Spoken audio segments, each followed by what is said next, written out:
time, let's say, well, I'm professional, you see someone for the first time, how do you know they're not, what they're telling you is the absolute truth, and that their fear is, like, for instance, flying, and it's birds flying into the engine? What if it's something else and they're not really honest with themselves, so you don't know? How do you know how to ask? Well, we learn how to ask the right questions so that we know exactly what the heck the real fear is. Yes. Okay. And even if it's a really good question, and that's towards the end of the week you're going to learn that. You're going to be learning how to ask the right kinds of questions. And even if the person doesn't even know where the fear came from or what the fear really is, like Baron, you know your fear, you understand it. But many people don't, that it's still okay because they have the resources within them to make those changes in their mind. So we never have to really uncover the real fear to allow it to go away. And I've seen that over and over and over again because I've worked with all sorts of fears, some of the weirdest ones on the planet. And we don't have to know where they came from, but you'll have a general idea.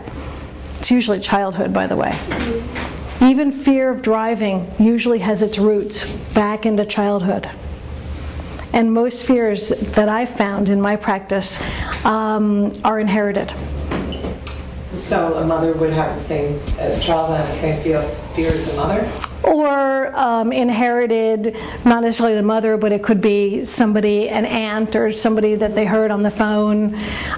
So if you could imagine, here's a second grader sitting there at the kitchen table doing homework, and she hears her aunt on the phone talking to a friend, and when they're in second grade, what's that, age 7, age 8, and their subconscious mind, their imagination is going all over the place. And at that age, if she hears her aunt on the phone saying, oh, well, we can't go to that birthday party because we'd have to go over the bridge, and you know I hate going over bridges, they really scare me. And here's this second grader coloring and going, ooh, bridges scare her. You know, she's a grown-up, and whatever grown-ups do, I need to learn from them. So bridges are going to scare me. So all of a sudden, here comes a fear of bridges. Now, it may not... Well, are we going to be learning bridging? Bridging, yeah. You're going to be able to get rid of any fears. You know, it's like talk about being, you know, they're sponges. They're sponges, absolutely. And they don't have the adult tools in their minds to say, you know, Aunt Sally, that's your issue. That doesn't have to be mine. This little girl is 7 or 8 years old.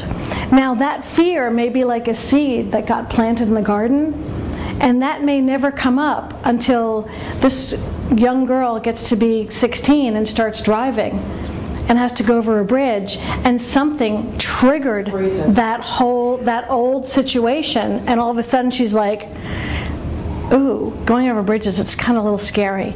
And then it can actually continue to get worse. Yeah. Okay, so even though it seemed like it showed up when she was 18, it could have had its roots way back. The fears can come from all sorts of places. It can come from friends or relatives or television. How many people, remember when Jaws came out? Remember how many friends were like, oh, I'm not going in the water, I'm not going in the water. You know how many people had trouble flying after 9/11? Yeah. Okay? So it doesn't necessarily, these are not hard and fast rules. This is just my experience that I'm sharing with you. I had a friend bug out one time before we went into a tunnel. He's like, you didn't tell me we were going through a tunnel. I didn't know I had to tell you we were going through a tunnel. Yeah. I was like, dude, just relax, man. Close your eyes, breathe. It's going to be okay. Yeah. He was driving, right? No, he was a passenger. Oh, okay. So Yeah. close your eyes. Not a good idea. No. Yeah, and so it's, people will come and see a hypnotist only when it gets in the way of their life. Become one with the tunnel. You know, I mean, the fear of bungee jumping, I mean, come on, is that going to bother, not most of us, maybe to bother Chaz, right? I would bungee jump. Yeah. So it's when it gets in the way of your life. And so fear of public speaking. Most of the problems, all when it boils down to it, come down to fears of some sort. You know? So we go back quickly to the conscious and subconscious. So the conscious mind, analytical, critical thinking part of the mind. Subconscious holds the imagination, feelings, okay, history. Anytime we're using our imagination in a very different way, we're accessing the subconscious. Good to remember that. If you ever wonder, am I sure I'm doing this right? If you're using your imagination in any way, yes, you're doing it right. Okay? And by the way, if you hear me say the word visualization, visualization means different things to different people. It doesn't necessarily mean, visualization doesn't necessarily mean you see an image as if it's on a movie screen. Some people can. Some people can just have a thought or a feeling. It doesn't matter. Everybody can imagine, but some people will say that they can't visualize.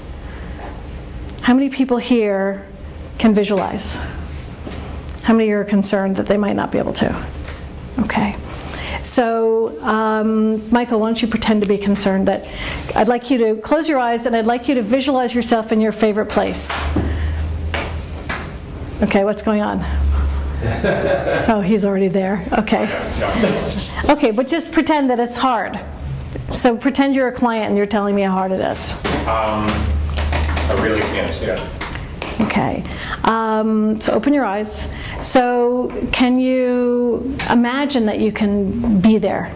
Can you close your eyes and do that? How does that work? Not so well. Okay, open your eyes. So can you pretend that you're imagining it in your mind? How does that work? Is that better? Yeah, that's better. So it doesn't have to be, so open your eyes. So it's just Thank like you. an NLP thing. You're just picking a different word that he's more comfortable with that matches his persona. Right, right. So we want to, when we notice that somebody says, oh, I can't visualize, no problem. Let's just practice. Why don't you just imagine? So why don't you just close your eyes and imagine an apple. Everybody can imagine an apple, right? And you can ask your client to do that. You can say, does the apple have a stem on it? What color is the apple? And they'll tell you. Speaking of imagining and the conscious and subconscious, one of the rules about the subconscious mind is its responses to language. So what I'd like you to do right now is everybody put down your pens. Okay. And close your eyes. And whatever you do, don't imagine a pink pony. Don't see a pink pony, don't imagine a pink pony. Okay, now open your eyes. How many people saw a pink pony even for a brief second before they erased it because they wanted to do it right? What did you notice? I just saw blank. I didn't see anything. Okay, so close your eyes and don't imagine a pink apple. Oh, don't imagine a pink dress. That's not fair. You notice I'm kind of working, I'm meeting her where she is, okay? Although I don't know what you do in the fashion world, I'm assuming dress is related. Okay, so I actually gave you a suggestion. I said, don't imagine a pink elephant or a pink pony or a pink whatever. And remember I said that our subconscious holds our imagination and our memory. Okay? But I gave you a suggestion of don't do it. And yet what happened is everybody saw something pink, didn't they? Okay? And so the pink showed up here in the imagination. So one of the rules about the subconscious is it doesn't really process the word don't. Because it must actually imagine it before it can unimagine it. So when we're doing the suggestions in hypnosis, when we're talking to people, when we're doing anything and we preface things with the word don't, we can actually cause more problems than we want. So if I spent years telling my kids, here's the sentence, don't forget to take out the trash. Now take out the word don't. What am I telling my kids when they're in that trance state? Yeah. So does it mean that they'll always forget? No. But if they're kind of like in that zoned out trance state, and my kids always have been there, yeah, I won't get the trash taken out. But if I replace those words with please remember to take out the trash, I've got a much better chance of success. So this is not a hard and fast rule, but we tend to use more positive words than negative words in hypnosis. Now there's a couple times that we go around this rule, but in general, if we're saying to somebody, you don't want a cigarette anymore, you don't want a cigarette anymore, what's this part of the mind going to hear? Want a cigarette. Want a cigarette, want a cigarette. It doesn't mean that we don't use the word don't. It might mean that we say it in a different way. You don't see yourself the way you used to. You now see yourself as a non-smoker. That's an okay way to use it. Okay? So this is the one rule, is that the word don't doesn't get processed really well in here. Okay, so the subconscious mind, we've got this, let's say the cigarette smoker. Person is over here saying, I don't want a cigarette, I don't want a cigarette, and this part's going, oh, yes you do, yes you do, and is struggling.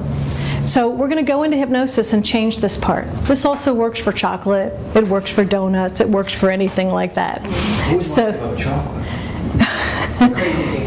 Crazy people. So, I don't want to eat that chocolate cake. I don't want to eat that chocolate cake. Oh, yes, you do. You can start your diet tomorrow. Blah, blah, blah, blah, blah, blah. How many people have heard that? Okay. I've heard that a lot. So, in hypnosis, what we're going to do is we're going to send this part away and we're going to talk to this part. So, we're going to get this part to change what its thoughts are. Now, here's the real secret to this whole process. It's really easy. It's really easy to do this because the subconscious mind has no opinion. Whatever we say, it's going to accept. And you're going, okay, yeah, but I've been trying to say I don't want that chocolate cake for years. How come it's not accepting that? Hasn't gone into the subconscious mind. So the subconscious mind is kind of like a garden. So my garden has no opinion. If I'm planting red seeds over there, my garden's not going to say, hey, that's a really dumb place for red seeds. Whatever the seeds from the red plants, whatever seeds go in there, they're going to get watered and they're going to start to grow, right? The garden's, it's going to happen. It's not going to say, hey, that's dumb. It's the same thing with the subconscious mind. When things go in, the subconscious mind isn't going to say, no, I'm not going to accept that. Now we're talking not necessarily now, but way earlier when we're younger. Okay? So if I were to draw a picture of the subconscious mind, here's the subconscious mind, and I'm going to draw a picture, and it's kind of like a garden. Here's different parts of the garden. There's flowers, there's bushes in the garden, and What kind of flowers? what kind of flowers? They're little daisies. And so in this drawing, the conscious mind is over here. We're going to pretend this is like a white picket fence, and this is a garden gate. Now this is the conscious mind. It's really the gatekeeper. Okay, it's going to decide what gets in this garden. Okay? However, that gate's closed. When we're adults, the gate tends to be closed so that when people tell us things, we're not going to automatically believe everything we hear, are we? So if I say to you that Hillary Clinton is my mom, are you going to believe me? No. But if I say to the 7-year-old who moves in next door to me, oh yeah, Hillary Clinton is my mom, you've heard of her. She goes, oh wow, she would believe me, wouldn't she? Okay? Remember that second grader sitting at the table doing homework, listening to her aunt on the phone? Okay? Thoughts got in there. So when we're young, this gate tends to be open, and we absorb things. Kids absorb things from teachers and clergy and television and friends and the playground and parents, everything. All that stuff gets in here. So we have good stuff, which is flowers, and then we also have things, these are weeds. These are negative thoughts. These are things that get in the way of our life down the road. So we have both of them that come in there. And so in hypnosis, well, without hypnosis, we're trying let's say, to get in there and make a change, get over that fear of driving, well, it's hard to get in because this gate's closed. So what we do is we bypass this, we bypass the conscious mind, and we kind of go over in a different direction and get in this way. The technical phrase is called bypassing the critical factor. I never knew what the hell that was, and I went to the NGH, National Guild of Hypnotists convention in 2002. It was my first time at the convention, and they're all talking about bypassing the critical factor, and I'm thinking, what the hell is this? Because nobody had ever explained it to me, but that's the way that it's described. Our clients don't know, but you can see it's bypassing this part of the mind. We're just bypassing it because it's just not working, what we're doing. And what we're going to do in hypnosis is we bypass this and we go in here and we work with these negative thoughts. Okay? There's a lot of different ways to get in the subconscious mind. Hypnosis is one. EFT tapping is one. Prayer is one. Okay? There's many ways to make changes in the subconscious mind. You're going to learn 2 ways this week. EFT tapping is a specific way that gets rid of these weeds. Okay? It works beautifully, quickly, and easily. And hypnosis is a way also of going in here. But we know that people can change on their own. They can make their own decisions. How many of you heard, oh yeah, I smoked and I just quit all on my own one day? Something happened. They had to make a change. They had to do it. Now, did it start with a conscious thought? But it had to take root in here for it to stay and for it to work. And so we know lots of people try these changes in January when they make resolutions. And then willpower runs out by about February or March. The people who are stick with it have had the thought, have had the change in their subconscious mind, so it's there easily and effortlessly. That's the difference. You guys have any questions yet?